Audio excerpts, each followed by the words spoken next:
Magandang gabi po sa ating lahat. Bago natin pasimulan ang ating kwento, ay hayaan niyong batiin na kayo ng isang matiwasay at mapayapang gabi sa panig man kayo ng mundo naroon. At tulad po ng dati, ay hangad ko po lagi na sana po'y nasa mabuti kayong kalagayan, ligtas sa anumang uri ng kapamakan at karamdaman.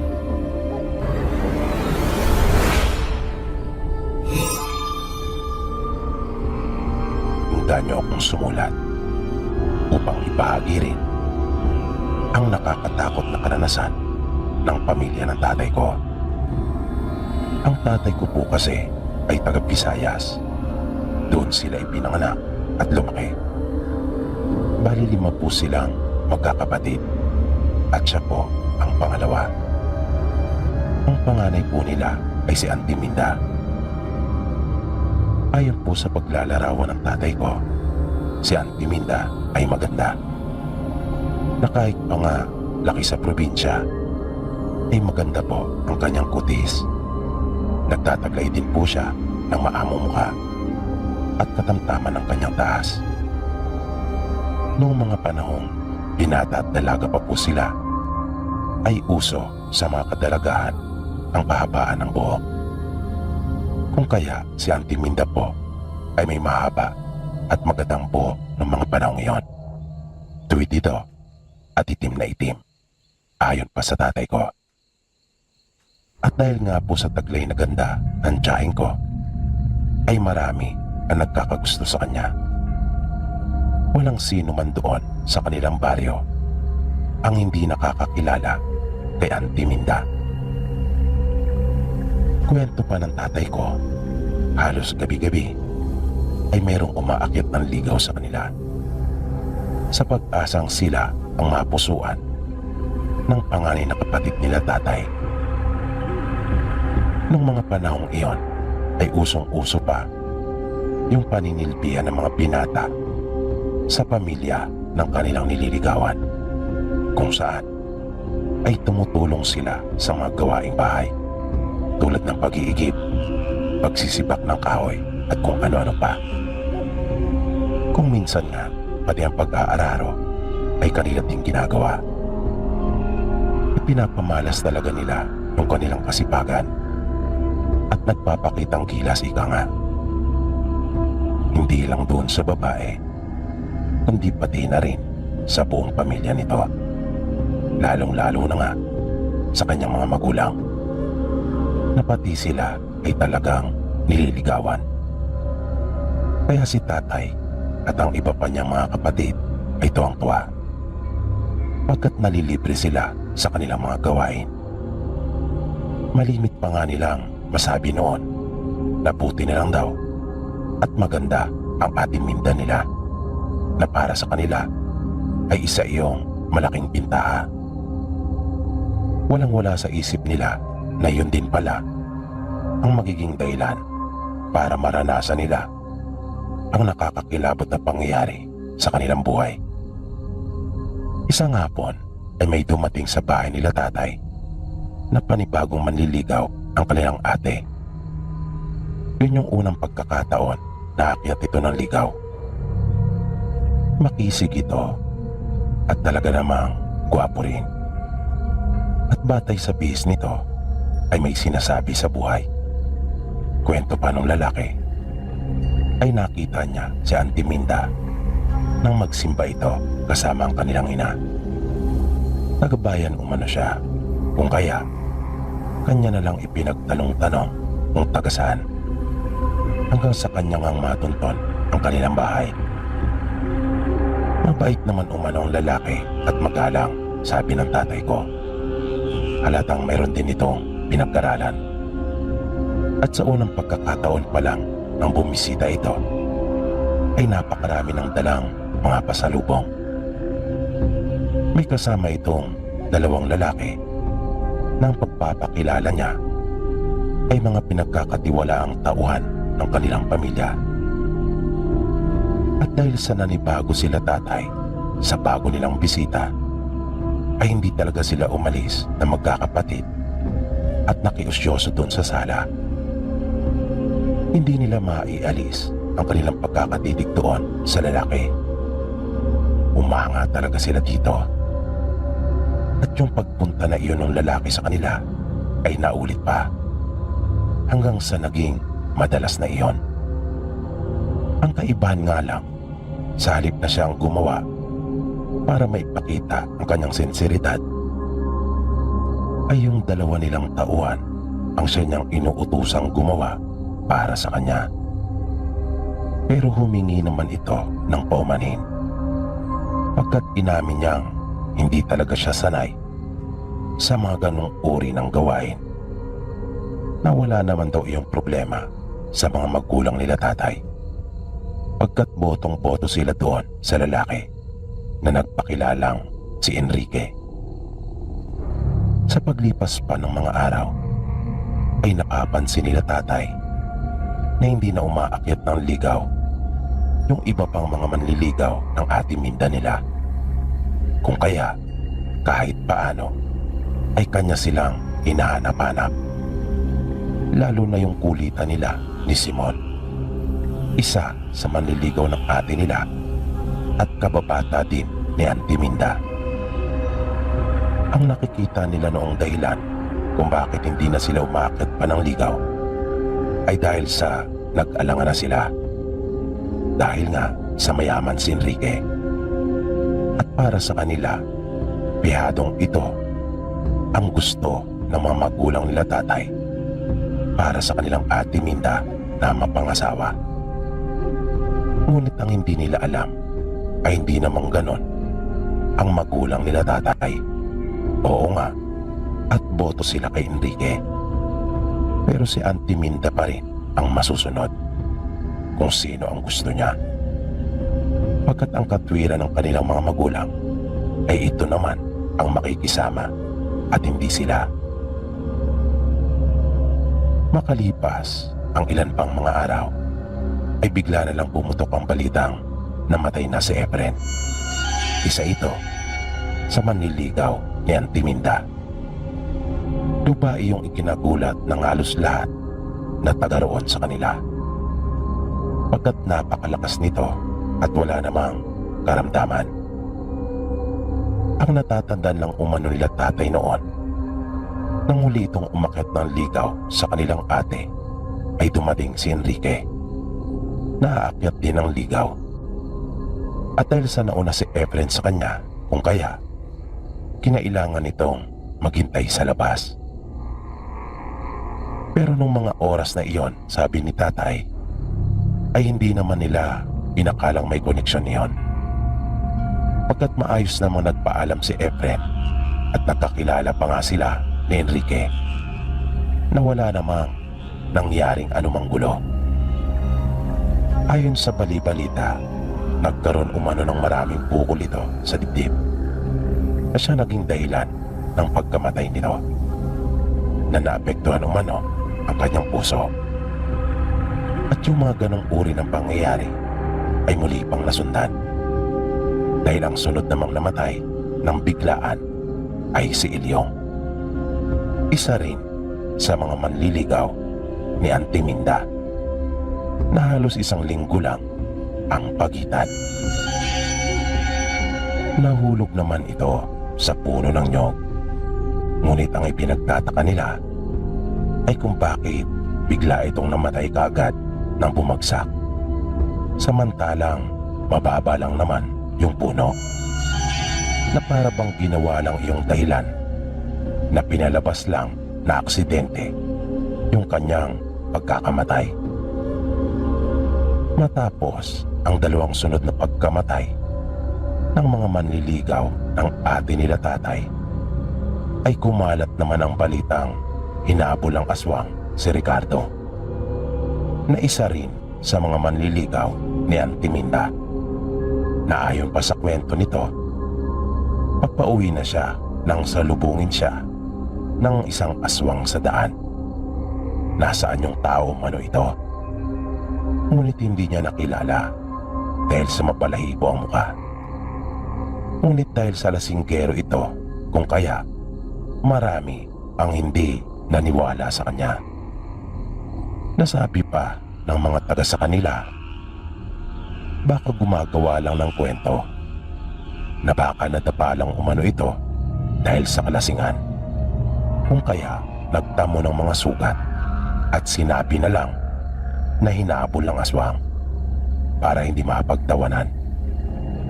Pero sila tatay ng mga panahong iyon ay medyo naghihinala na dahil sa magkakasunod na pangyayaring iyon.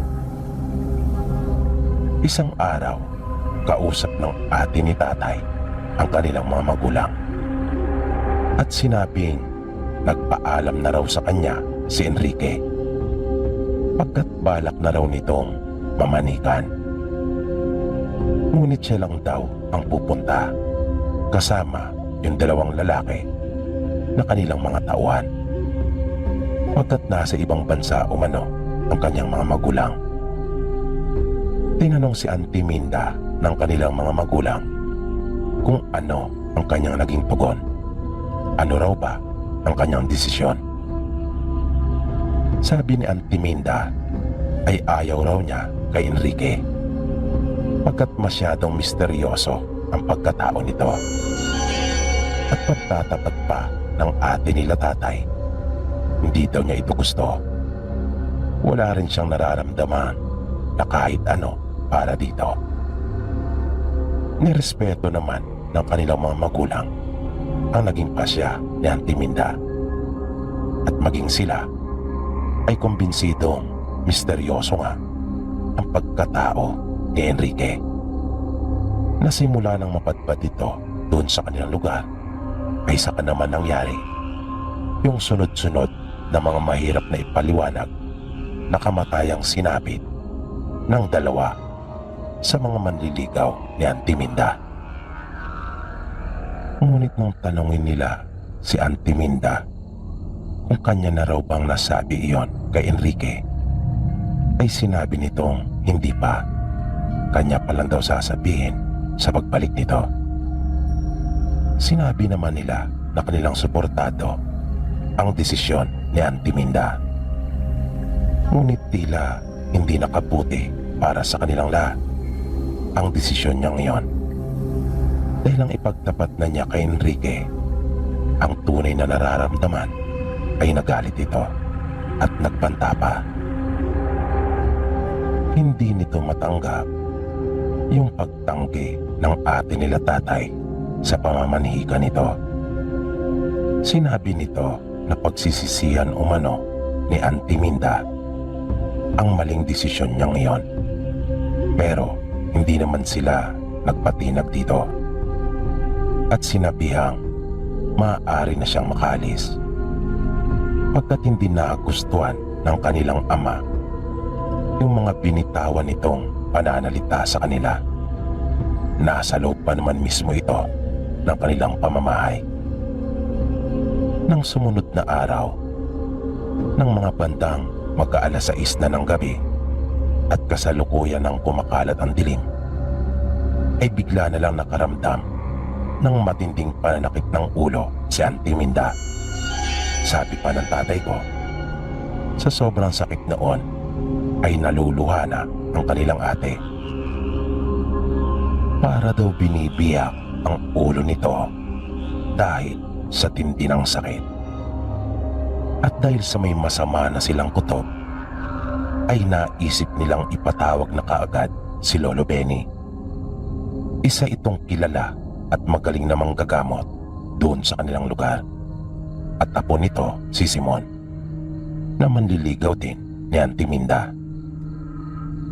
Nang dumating ito sa bahay nila, pagpasok pa lamang, ay agad na niyang sinabing may maitim na kapangyarihang bumabalot sa bahay nila.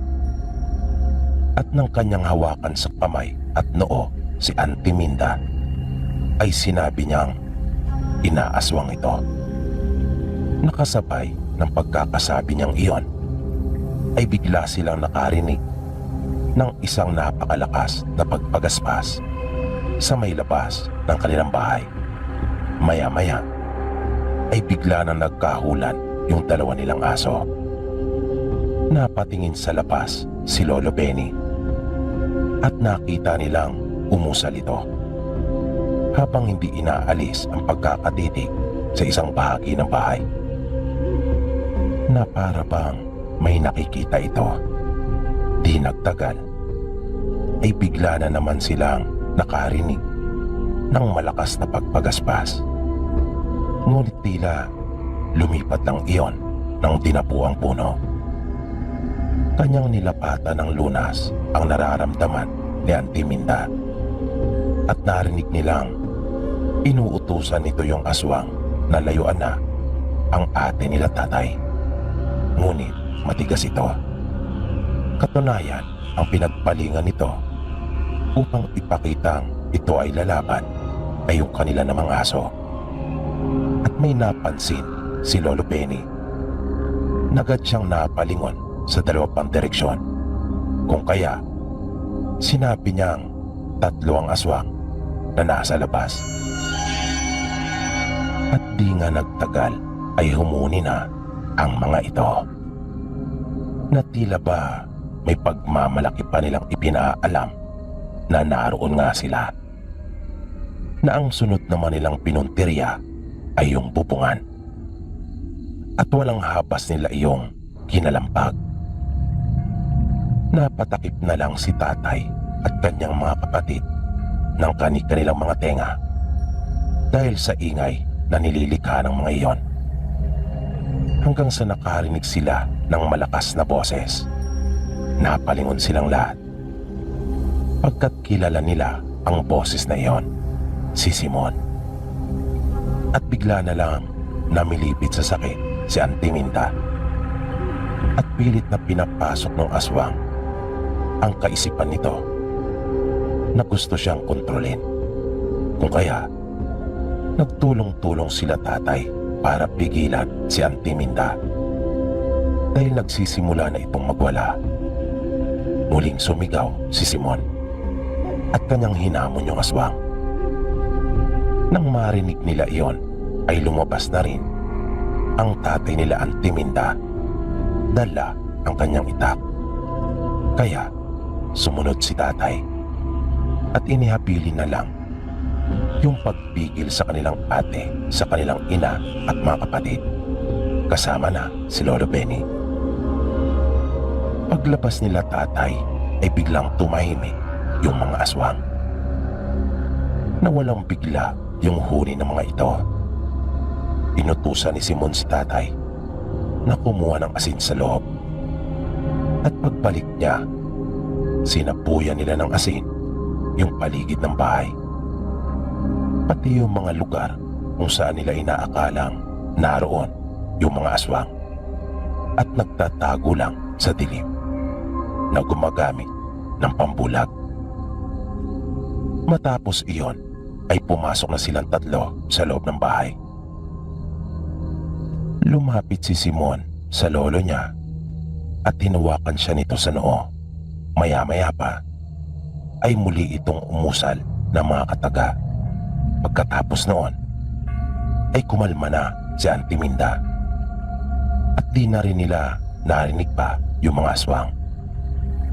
Nang sumunod na araw ay nagkwento si Simon kay tatay at sinabi niyang kanyang sinubaybayan si Enrique at mga kasama nito at nalaman niya ang kanilang tinutuluyan.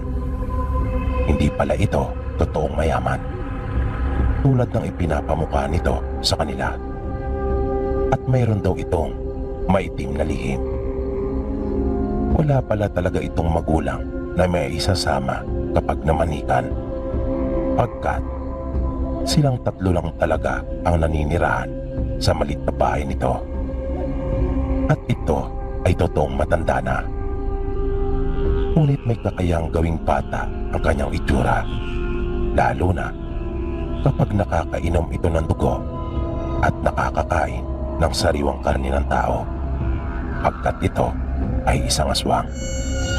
Aswang na may mataas na kakayahan, na malawak din ang kaalaman maging sa pangkukulam. Na ito pala talaga ang dahilan ng pagkamatay nila Efren at Ilyong. At ito rin ang nag-utos sa isa sa kanyang mga kampon na tambangan si Ricardo. Swerte nga lang nito at nakatakas. Pero sabi ni Simon, hindi na magagawang makaulit pa ni Enrique. Pagkat kasama na nitong mamamatay yung dalawa niyang alagad na sa palagay niya ay kanya ring mga kamag-anak. Dahil sa kanyang ginawa sa bahay nito, na siguradong pagbalik ng mga ito doon ay agad silang babawian ng buhay. Pilit na inaalam ni tatay ng mga oras na iyon kay Simon kung ano yung mga sinasabi niyang ginawa niya na siyang magiging dahilan ng pagkamatay nila Enrique. Ngunit tumanggi na ito. Nagbanggit lang ito ng isa sa kanya na ang natatandaan ni tatay ay binaliktad umano nito yung panggatong na nasa kanilang lutuan. Kalaunan, si Simon at si Auntie Minda ang natatuluyan dahil ito pala talaga ang mahal niya. Hindi ko pa po sila personal na nakikita, Sir PB, dahil sa Maynila na po ako ipinanganak at lumaki, at ni minsan ay hindi pa po ako nakakapagbakasyon sa probinsya nila tatay. Madalas kasi ay doon kami nagbabakasyon sa probinsya nila nanay dahil iyon ang mas malapit.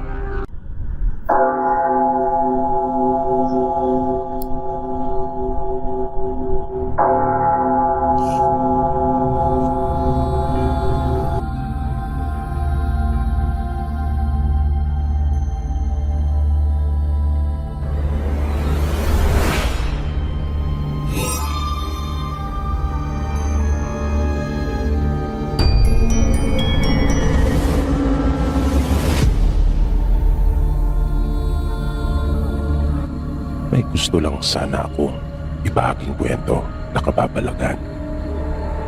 Ito ay personal kong karanasan doon sa bayan nila Papa sa Zamboanga del Sur. Nung umuwi kami sa lugar nila, doon po ako ipinanganak, pero musmus pa ako nang kami ay magpa-Maynila. Kaya wala ako gaanong maalala tungkol doon sa lugar. Mananahi kasi ng dami ang papa ko at nang magkaroon ng oportunidad na makapagtrabaho sa Maynila ay sinunggaban na niya yung magandang pagkakataon na iyon.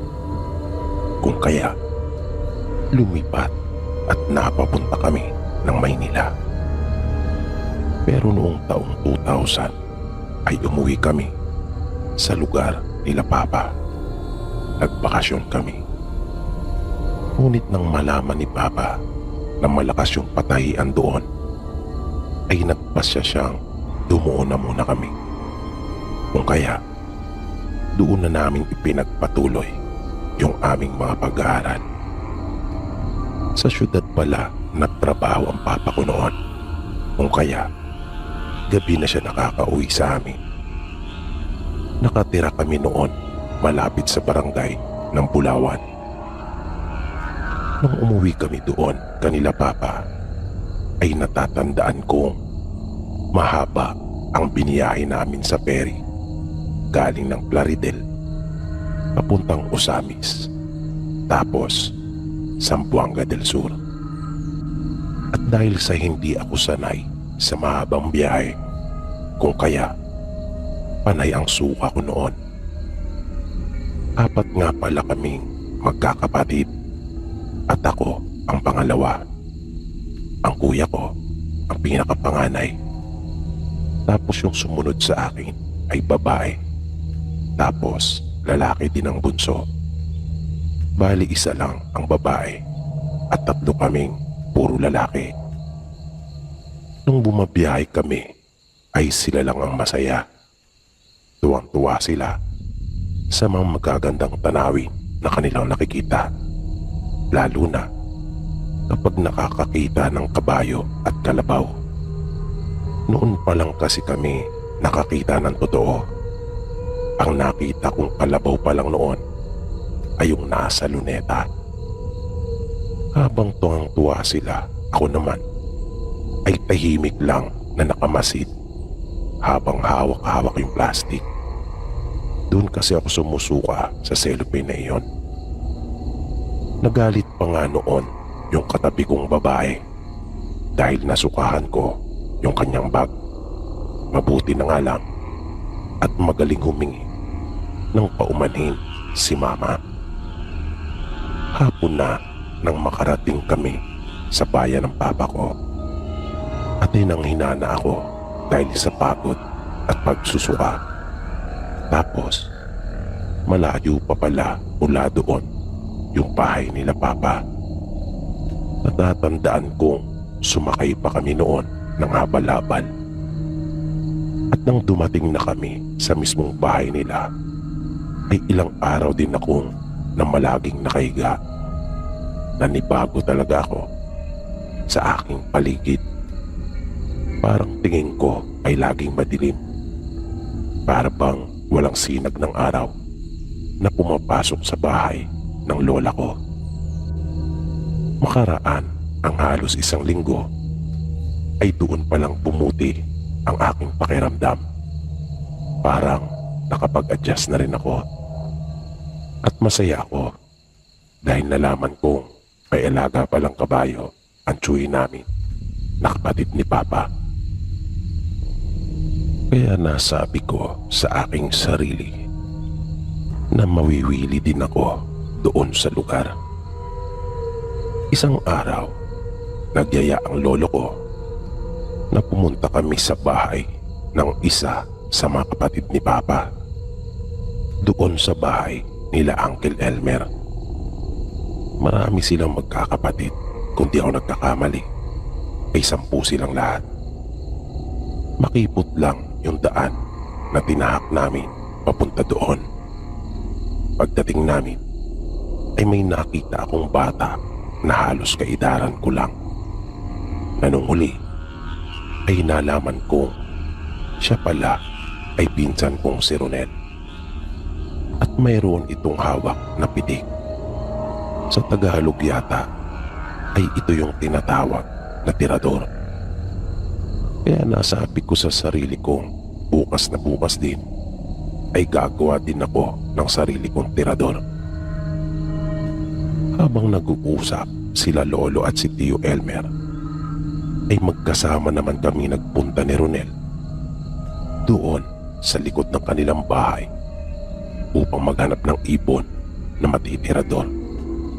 Sabi pa niya sa akin, mayroon pa raw siyang panga doon na yung tinutukoy niyang panga ay yung sanga para sa puluhan ng tirador. Kanya daw ibibigay sa akin iyon. Nang sa ganon ay goma at balat na lang ang poproblemahin ko. Maya-maya narinig kong tinawag na ako ni lolo at nagyayaya na itong umuwi pagkat magtatanghalian na umano. Kaya sinabi sa akin ni Ronel na akin siyang hintayin at kukunin lamang ang sinasabi niyang sanga. Nang medyo nagtagal si Ronel ay sinabi ko kay lolo na mauna na siya at susunod na lamang ako. Kanya pa akong tinanong kung natatandaan ko ba raw yung aming dinaanan. Kaya sumagot ako at sinabing opo. Binilinan niya akong mag-ingat at wag na dumaan pa kung saan-saan. At wag rin daw ako makikipag-usap kahit kanino. At nagpaalam na si lolo sa akin. Maya-maya ay narinig kong nagyaya na rin ang nanay nila Ronel na kumain. Sinabi sa akin ni Ronel na hindi pa umano niya makita yung sinasabi niyang puluhan ng tirador. Kung maghihintay raw ako sa kanya, ay kanya umanong hanapin para sa akin. Pero kakain daw muna kasi siya dahil nagyayaya na nga ang nanay nila. Niyaya pa niya ako maging ng kanyang mga magulang. Pero tumanggi ako at sinabing ako ay busog pa. Pero ang totoo ay nagugutom na rin ako noong mga oras na iyon. Ngunit nahihiya lang ako sa kanila dahil noon ko pa lang sila nakita.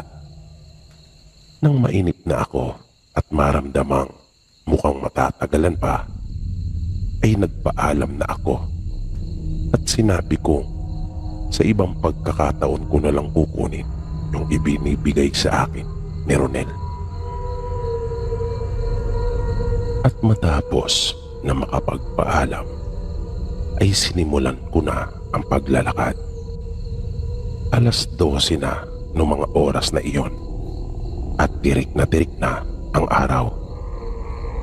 Nang bigla akong magulat nang makita ko na nagsanga ang daan sa unahan. Para kasing wala naman akong napansin na may dinaanan kami ni Lolo na nagsangang daan. Kaya pagdating ko doon ay panandalian akong tumigil at inalalang mabuti. Pinakaisip-isip ko kung ano yung tamang daan na dapat kong tahakin. Dapat ba akong kumaliwa o kumanan? Nang hindi talaga naging malinaw sa akin, ay nilakasan ko na lamang ang aking loob at tinahak ko ang kaliwang daan. Nagbakasakali na lang ako. At habang naglalakad, ay patuloy ko pa rin iniisip yung mga nadaanan namin ni Lolo papunta sa bahay nila Uncle Elmer. At medyo nakampante naman ako. Sa loob-loob ko ay tama ang daan na aking tinahak. Nang makita ko yung ilang mga natatandaan kong nadaanan namin ni Lolo. Kaya nagpatuloy pa ako. Pero bigla na naman akong kinabahan nang biglang naging masukal yung aking dinaraanan at bigla na lamang dumilim. Sa isang iglap ay napapalibutan na ako ng napakaraming puno ng mangga at naglalakihan ang mga ito na napakadilim talaga doon sa lugar na animoy wala talagang anumang liwanag na pumapasok doon. At kahit ang layo na ng nalakad ko, pakiramdam ko ay para lang akong nagpapabalik-balik. Kaya napapikit ako at napausan ng maikling panalangin. Sobrang kaba na talaga ang nararamdaman ko noon. Nang idilat ko ang aking mga mata, ay bigla namang nanumbalik yung liwanag. Kung kaya nagpasalamat ako at nagpatuloy na muli. Medyo gumaan kahit paano yung pakiramdam ko. Sa unahan ay may natanaw akong isang bahay na madadaanan. Kaya mas lalo akong nabuhayan pagkat may mapagtatanungan ako. Pero papalapit pa lamang ako sa bahay ay bigla namang may lumabas na 4 na aso. Nakaangil ang mga ito na galit at mga naglalaway. At ramdam ko na isang galaw ko pa ay kanila talaga akong susunggaban. Kaya napahinto muna ako at pinakiramdaman ang mga ito. Wala silang tigil sa kakakahol sa akin. At nang bigla silang kumilos, ay tatakbo na rin sana ako. Nang bigla akong makarinig ng isang malakas na sipol at biglang tumahimik ang mga aso. Kung kaya bigla akong napalingon, nakita ko ang isang kuba na matanda. Sinabi niya sa akin na mukha raw pagod na ako bakit daw hindi muna ako magpahinga at pumasok na muna sa kanila. Sinabi ko sa kanya na naliligaw yata ako. Uminom na muna raw ako ng tubig at saka na namin pag-usapan kung paano ako makakauwi. Pero bigla kong naalala yung bilin sa akin ni Lolo. Kaya tumalikod na ako at mabilis nang tumakbo. Narinig kong muling sumipol yung matandang kupa. Pero sa pagkakataong iyon ay hindi para patigilin ang kanyang mga aso, kundi para habulin at sunggaban ako. Hanggang sa marating kong muli yung madilim na bahaging iyon ng lugar. Mas binilisan ko pa. At sa wakas ay nakalabas na ako doon. Paglingon ko ay wala na rin yung mga asong umahabol sa akin. Ilang hakbang pa ay nakita ko na yung bahay nila Lolo. Naroon iyon sa paanan ng bundok at tanaw na tanaw ko iyon sa gilid ng bangin kung saan ako nakatayo. Pero medyo nagtaka ako kung bakit nagkaroon ng batis sa tabi ng bahay nila at tila may bumubulong sa tenga ko na tumalon na umano ako upang mabilis kong marating ang bahay. Pagkat hinihintay na nila ako, naroon daw ang pamilya ko at hinahanap na ako. Ang taas noon, kung kaya napapikit akong muli. Pagmulat ko ay tila nag-iba na yung daan. Nawala na rin yung bahay at bangin.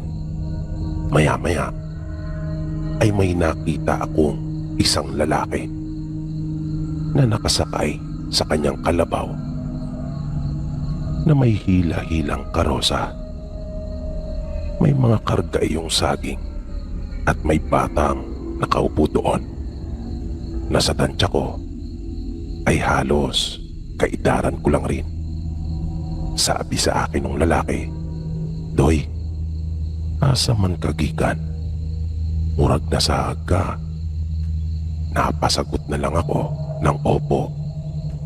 Kahit di ko talaga gaano naintindihan yung kanyang mga sinabi. Tinanong niya ako kung anong pangalan ko at sino ang aking mga kamag-anakan. Kaya binanggit ko na lang ang pangalan ko at si Lolo. Sabi ko, Benjamin ang pangalan ng lolo ko. Sabi nung lalaki, napaglaruan daw ako ng engkanto pagkat malayo na raw ang aking narating. Pero ihahatid na lang daw niya ako doon sa amin. At kanya na akong pinasakay katabi ng anak niya doon sa karosa. Sa pagod at sa tindi ng aking naranasan ay napahiga ako at nakatulog. Nang magising ako ay naroon na sa bahay nila Lolo.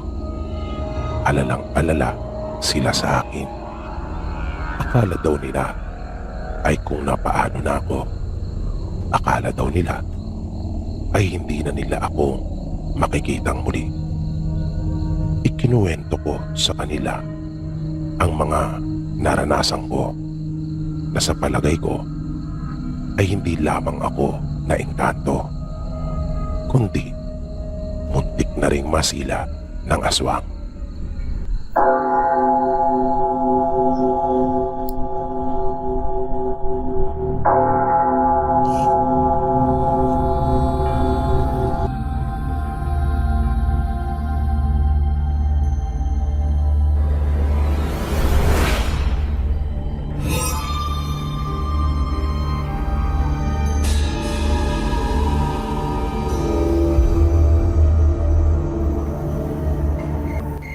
Ito ay naganap noong siya ay may 10 taong gulang pa lamang.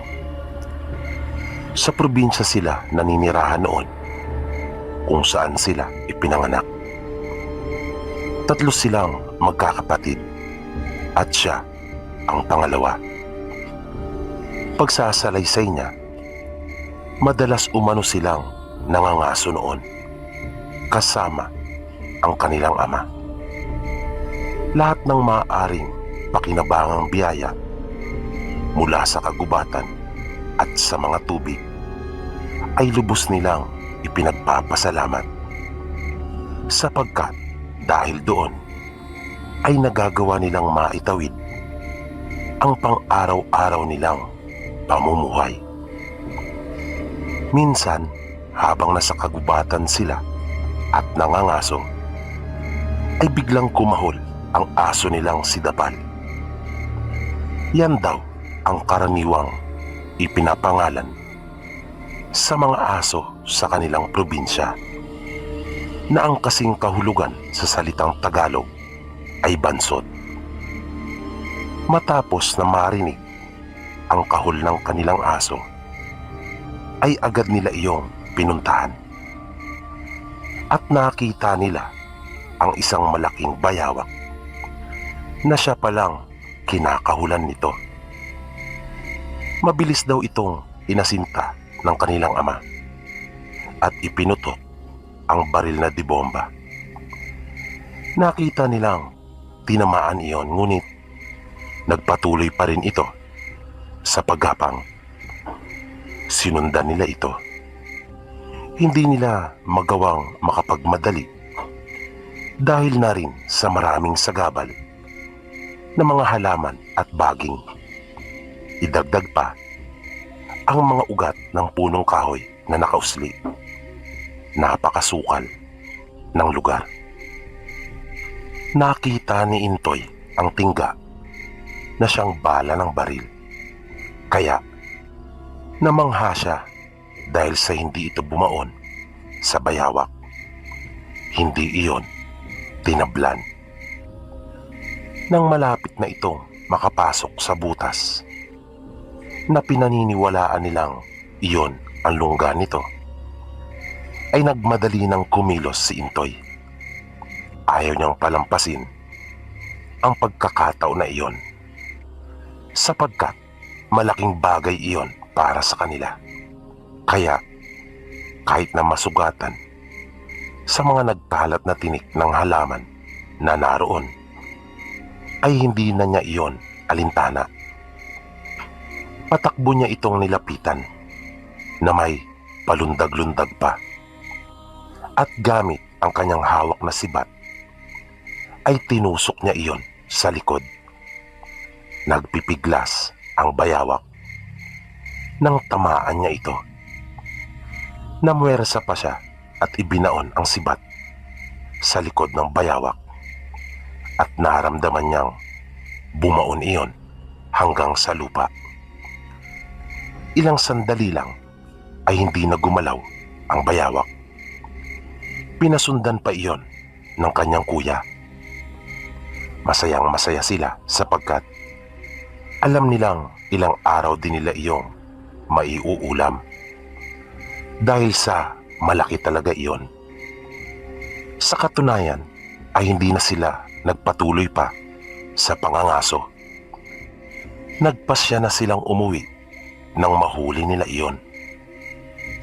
Nang palabas na sila ng gubat at kanila nang hinahanap ang daan pabalik sa kanila, ay may napansin silang mag-aama. Lumakas ang hangin at biglang dumilim na animo ay may paparating na bagyo. Kaya lubos nila iyong ipinagtaka. Napahinto silang sandali. Maya-maya ay bigla namang nagkaingay. Nakarinig sila ng tila mga kutsara at tinidor na ipinupukpok sa bawat isa. Pati mga pinggan at baso na yari sa lata ay kanila ring naririnig na pinapaingay. Nakaramdam si Intoy at ang kanyang kapatid ng takot.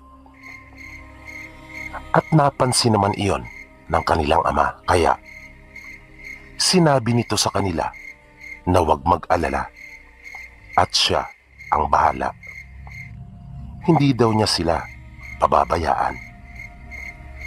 Napayakap pa nga daw ang kapatid niya sa kanilang ama dahil sa sobrang takot nito na kahit ang kanilang aso ay lumilikha umano ng tunog na natatakot ito, na tila mayroon iyong nakikita na kakaiba.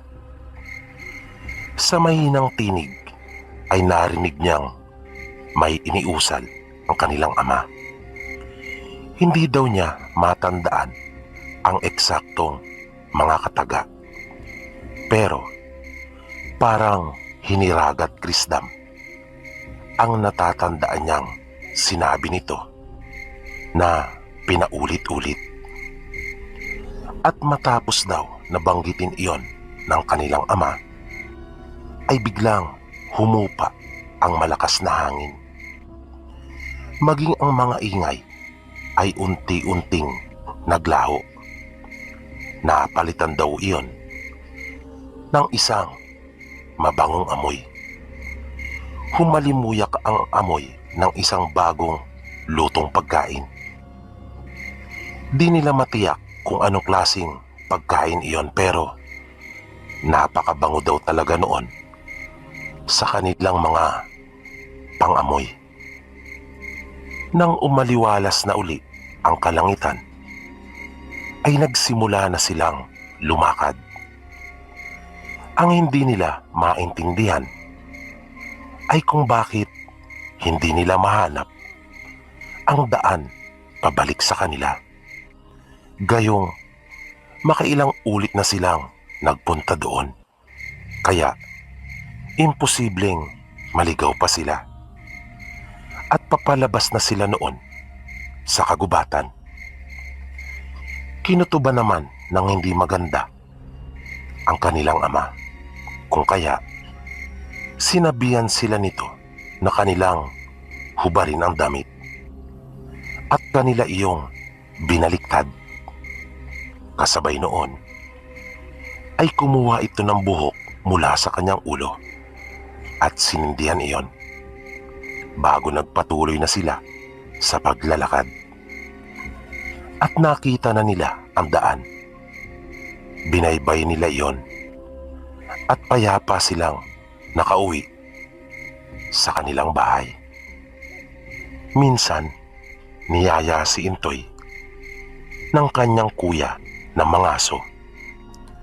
Wala noon ang kanilang ama dahil kasama nito ang mga kaibigan na nagpunta sa malayo upang manghuli naman ng baboy ramo. At kasama nito ang kanilang asong si Dapal. At 3 araw iyon bago makakabalik. Kaya naiwan ang bunso nilang kapatid at ang kanilang ina sa kanilang tahanan. May kalayuan mula sa kanila ang kagubatan, bagaman nasa bundok rin sila nakatira. Ilang kilometro din ang kanilang nilalakad bago nila marating iyon. Nang naroon na sila ay talaga namang napakaraming ibon ang kanilang nakita. Ngunit may ilap ang mga ito na mahirap talagang mahuli o barilin sa araw. Kaya nga, mas mabuti na barilin ang mga ito sa gabi kung kailan sila natutulog. Pero isang ibon ang nakatawag ng pansin kay Intoy. Malaki iyon na may mahabang buntot. At noon pa lamang talaga siya nakakita noon. Tamang-tama naman na hawak niya ang baril noon dahil sa umihi ang kanyang kuya Nato. Inilapag niya ang hawak na sibat at sinimulang asintahin ang ibon. Ipinatong pa niya ang baril sa isang sanga para maiwasan ang paggalaw noon. At biglang umalingaw-ngaw ang isang putok. Nahulog ang ibon at lumagabog iyon sa lupa. Nakita niya ang kanyang kuya na nagmamadaling tumakbo palapit sa kanya. Agad itong nagtanong sa kanya kung ano ang binaril. Itinuro niya ang ibon. Tuwang-tuwa silang magkapatid sa nahuli na iyon ni Intoy. Nagpatuloy pa sila sa paglilibot sa kagubatan. Ngunit nagtaka sila kung bakit pagkatapos noon ay wala na silang makitang kahit anong uri ng hayop na maaari nilang mahuli upang maiuwi sa kanilang bahay. Kaya nagdesisyon sila na umuwi na. Pagdating nila sa bahay ay agad na nagpadingas si Intoy, habang ang kuya naman niya ay nilinisan ang ibon. Nang idinadarang na nila ito sa apoy para masunog, ang mga maliliit na balahibong natira sa katawan nito ay laking gulat nila nang makita nilang nalulusaw ang katawan nito. Kung kaya nagkatinginan pa daw silang magkapatid dahil sa walang natira na kahit ano mula sa ibon. Hindi sila makapaniwala sa kanilang nasaksihan. Noon pa lamang sila nakakita ng ganon. Nalusaw ito sa apoy. Dahil sa napurnadang ulam sa tanghalian, nanguha na lang sila ng kamote. Inihaw nila iyon at iyon na ang inihanda sa pagkainan. Nagtaka ang kanilang ina kung bakit iyon lamang ang kanilang pananghalian. Sinabi nilang magkapatid na mailap di umano ang mga hayop ngayon sa kagubatan kung kaya wala silang nahuli. Noong hapon, maaga silang nag-igib ng tubig. Nangahoy na rin sila malapit sa kanilang bahay. Ginawa na nila ang mga dapat nilang gawin ng mas maaga dahil balak nilang mangaso sa kinagabihan na kanilang babalikan ang napakaraming ibon na kanilang nakita para nang sa ganon ay may ulam sila sa kinabukasan. Nagtiis na muna sila sa bagoong isda at kamoting kahoy na hapunan. Nang madilim na ay nagsimula na silang maghanda na magkapatid. Kasalukuyan na umanong nagpapahinga ang kanilang ina at bunsong kapatid ng mga pagkakataon na iyon. Nang palabas na sila ng bahay ay nagpaalam pa sila sa kanilang ina, ngunit nakarinig sila ng mga ingay sa labas na ang unang pumasok sa kanilang mga isipan ay tila mga kalabaw at kabayo na naghahabulan. Kung kaya natigilan silang magkapatid. Sa halip na lumabas ay kanila umanong isinarang mabuti ang pinto. Narinig pa nga daw nila ang kanilang ina na nagtanong kung ano iyon. At dahil sa noon pa lamang rin sila nakaranas ng ganon at talaga namang wala silang ideya kung ano ang nag-ingay na iyon sa labas ng kanilang bahay, ay sinabi nilang hindi nila alam. Nang mawala ang ingay ng tila mga malalaking hayop na nagtatakbuhan, napalitan naman iyon ng malakas na ihip ng hangin na narinig nilang humahampas pa ang mga dahon at sanga ng puno na malapit sa kanilang bahay. Ilang sandali lang ay may biglang dumapo sa kanilang bubungan. Halos lumundo ang mahabang kahoy na pinagpapatungan ng pawid nilang bubong. kinilabutan sila. Dahil sa naisip nilang napakalaking ibon naman noon. Sinabihan sila ng kanilang ina na patayin ang nag-iisang ilaw na nakasindi na nakapatong sa kanilang mesa, na agad naman nilang sinunod at pumasok sila sa silid kung saan naroon ang ina at bunso nilang kapatid. Hinawakan ni Intoy ng mahigpit ang sibat, samantalang ang kuya naman niya ay ikinasa na ang baril na dibomba. Maya-maya ay narinig nilang tila hinahawi na nito ang pawid na bubong ng kanilang bahay, na hindi nga nagtagal ay may pumula na sa itaas, na sa palagay nila iyon ang mga mata nito, para iyong baga ayon pa sa paglalarawan ni Intoy. Tinusok ni Intoy ng hawak niyang sibat ang nilalang, pero agad daw itong nakaiwas nang lumipad, na narinig pa nila ang malakas na pagaspas ng mga pakpak noon. Ngunit saglit lang at nasa bubungan na naman nila ang nilalang. Pinaputukan niyon ng baril ng kanyang kuya nato. Matapos ang isa ay agad nitong kinargahan ng bala at pinaputok na muli. Tansyahan lamang daw ang ginagawa ni Nato, na ang tanging binabasihan ay ang mga mata nito. 3 ulit daw itong pinaputukan ng kanyang kuya Nato, na noong huli ay narinig nila itong nasaktan. Nakiramdam daw sila.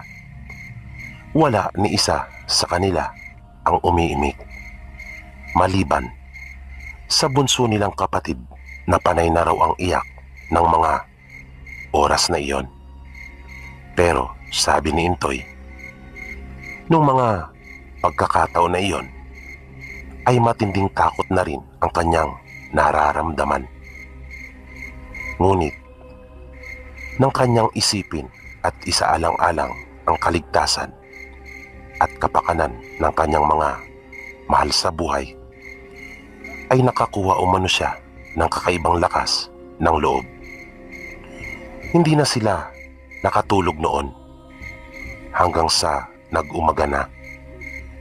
Nag-alala sila na baka kasi bumalik pa ang nilalang. Nang dumating ang kanilang ama, ay ikinuwento nila ang kanilang naranasan.